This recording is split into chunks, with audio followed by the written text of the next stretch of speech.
सर्व शासकीय आणि निमशासकीय कार्यालयामध्ये शंभूराजेंचा फोटो लावणं हे बंधनकारक करावं, तसा GR काढावा अशी मागणी अमोल मिटकर यांनी केली। तसेच संभाजी महाराजांचं तैलचित्र हे विधान भवन आणि मंत्रालयामध्येही लावावं अशी मागणीही त्यांनी केली।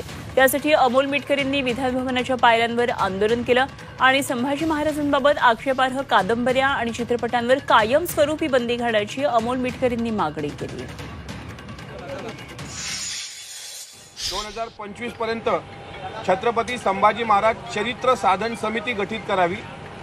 नंबर 2, संभाजी महाराजांचं तैलचित्र जे रमेश मिस्त्री यांनी तयार केलेलं आहे तत्कालीन इतिहासाचे संदर्भ घेऊन आणि ते प्राध्यापक डॉक्टर जयसिंगराव पवार सरांकडे कोल्हापूरला आहे।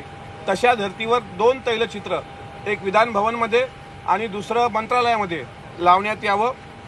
ते तैलचित्र जर शासनाकडे उपलब्ध नसेल तर ती उपलब्ध करून देण्याची जबाबदारी माझी असेल आणि ते तैलचित्र आणि प्रिंटिंग शासकीय मुद्रणालयात सुद्धा माफक दरामध्ये उपलब्ध व्हावी।